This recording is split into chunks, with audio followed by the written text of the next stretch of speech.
Assalamualaikum warahmatullahi wabarakatuh. Perkenalkan, saya Faridina Priyanto dengan NIM 140562437. Saya adalah mahasiswa dari Pendidikan Sosiologi angkatan 2024. Saya di sini akan membawakan topik tentang kecurangan UTBK pada tahun 2025 ini. Pada awalnya, UTBK itu diselenggarakan pada tanggal 23 April sampai 3 Mei, yang bahwasanya ini dilakukan secara serentak. UTBK sendiri atau singkatannya itu, kepanjangannya itu merupakan ujian tulis berbasis komputer. Ini merupakan event 1 tahun sekali yang menjadi viral lantaran adanya kecurangan dalam proses berjalannya ujian. Kejadian ini menjadi topik yang hangat untuk dibicarakan dan menarik untuk dibahas. Kita rasanya bercampur aduk antara kaget dan kecewa melihat banyak banget oknum yang sudah terbukti bersalah, dan mereka ini bisa dibilang memiliki sifat yang tercela gitu, karena mereka sudah curang dan mereka itu malah menyalahi aturan dari UTBK itu sendiri.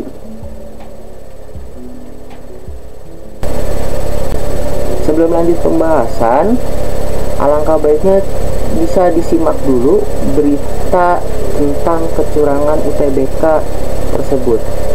Berikut videonya.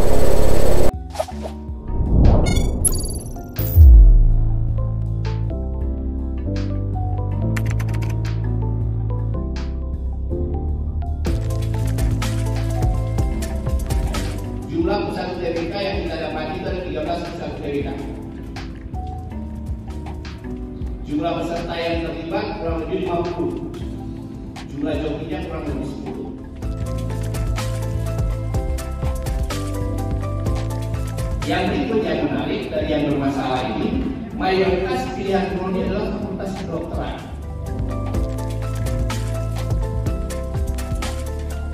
Ini yang kita dapatkan terkait joki.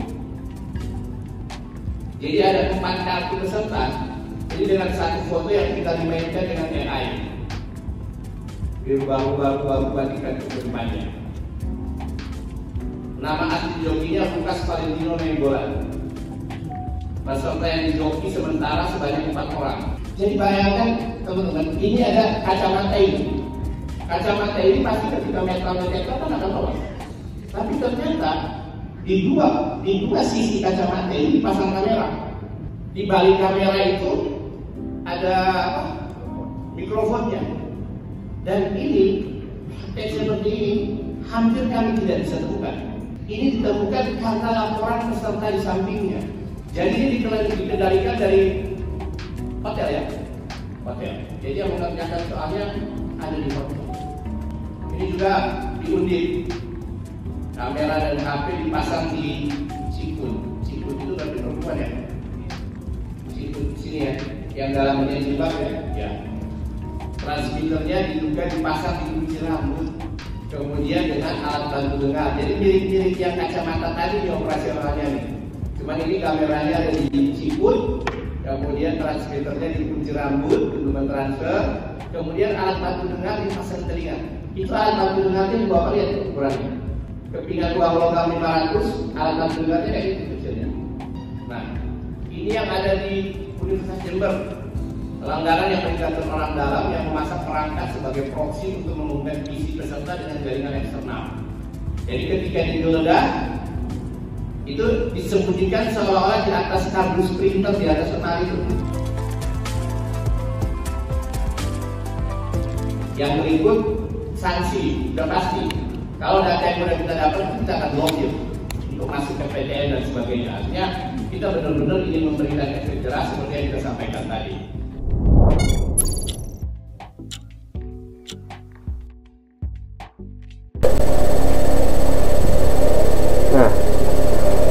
Untuk mengawali pembahasan kita akan mengenal apa itu SNBT terlebih dahulu. SNBT itu merupakan singkatan dari Seleksi Nasional Berbasis Tes. SNBT merupakan salah satu jalur masuk calon mahasiswa perguruan tinggi sesudah diselenggarakannya SNBT atau Seleksi Nasional Berbasis Prestasi yang menggunakan nilai raport. SNBT diselenggarakan secara serentak pada tanggal 23 April hingga 3 Mei tahun 2025 di seluruh perguruan tinggi yang ada di Indonesia. Di mana tahun 2025 itu sendiri dapat dilihat kalau pendaftarnya itu lebih banyak daripada tahun sebelumnya.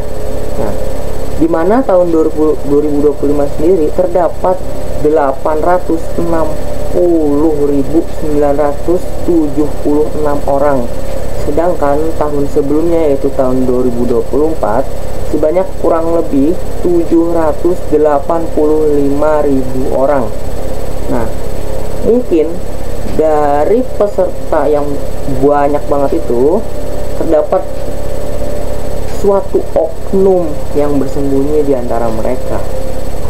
Nah, dapat dilihat dari video sebelumnya banyak banget dan bisa dibilang motif yang sangat kreatif ya, modus kecurangan yang ditemukan pada peserta ujian dengan berbagai macam cara yang juga bisa dibilang hebat dalam sebuah kecurangan gitu.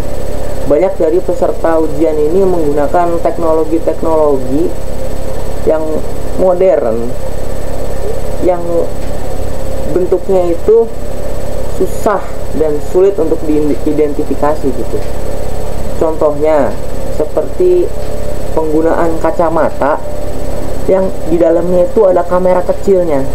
Nah, kamera kecilnya itu digunakan untuk merekam atau memfoto soal UTBK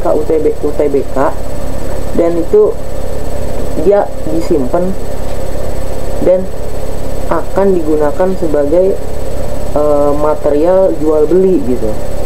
Nah, selain kacamata ada juga penggunaan teknologi microchip, sebuah kamera yang kecil banget yang nggak bisa kelihatan mata, dan itu dia diselipkan di behel gigi. Aneh gak tuh behel gigi? Nah, sebenarnya sebelum masuk ruang ujian ini para peserta itu akan dilakukan scanning gitu dengan menggunakan metal detector. Tapi dikarenakan objek yang menggunakan teknologi ini dibilang sangat kecil dan pada akhirnya tidak dapat dideteksi oleh metal detektor tersebut. Itu yang pertama, yang menggunakan teknologi dan sangat-sangat wow banget. Yang kedua ada penggunaan joki. Gunakan joki ini salah satu kecurangan yang hadir dan juga cukup banyak yang sudah tertangkap gitu orangnya. Untuk penjoki ini sendiri memiliki motif yang sangat-sangat hebat, yaitu sebagai modal usaha ataupun juga sebagai bentuk ladang uang bagi dia. Nah, dari peristiwa ini dapat dibilang sangat-sangat tidak bermoral dan merugikan bagi peserta yang lain juga.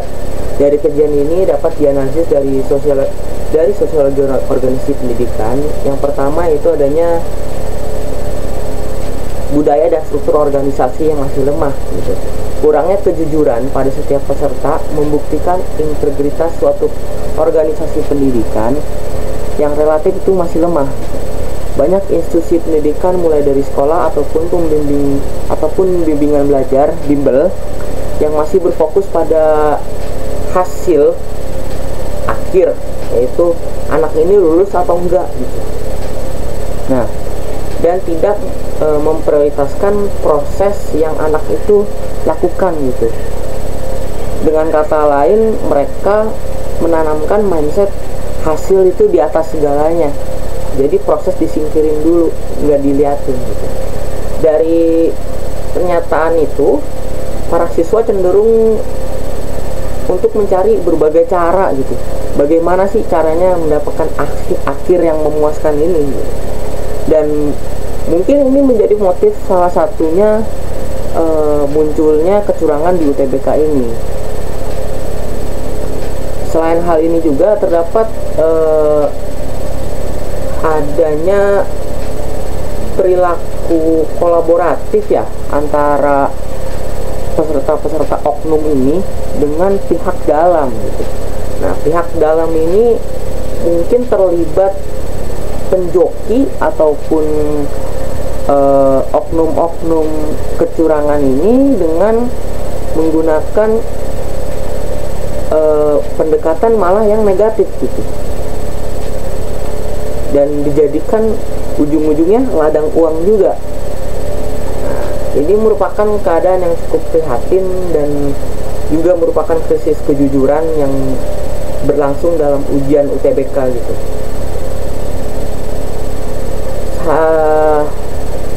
Diperlukan adanya penanaman nilai moral dan karakter untuk mencegah hal ini terjadi, dan diperlukannya sanksi yang tegas agar mendapat efek jerak bagi yang coba-coba ingin melakukan kecurangan lagi.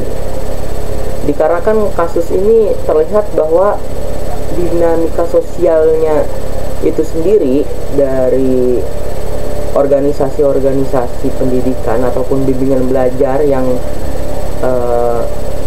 memprioritaskan hasil di atas segalanya ini juga bisa berpengaruh pada peserta didik gitu. Nah,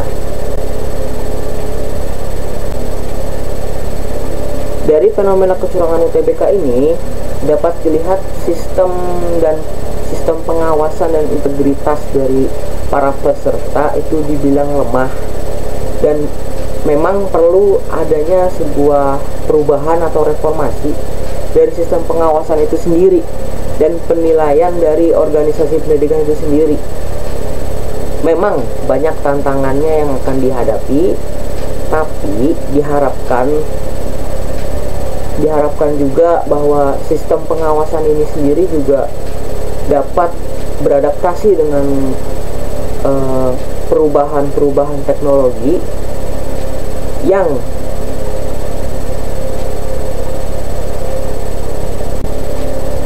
memang terdapat tantangan yang akan dihadapi untuk melakukan perubahan pada sistem pengawasan ataupun dari penilaian dalam organisasi pendidikan tersebut.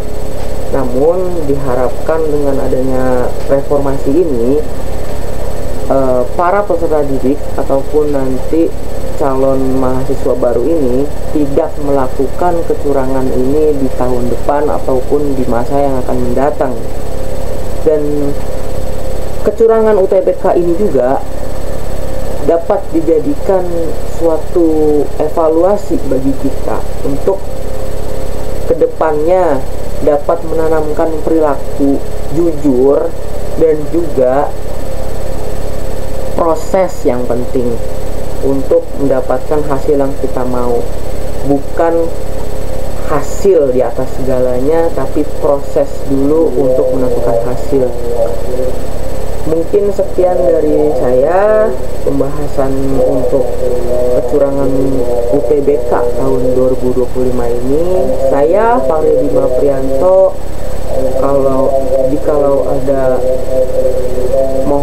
ada salah kata mohon dimaafkan. Wassalamualaikum warahmatullahi wabarakatuh.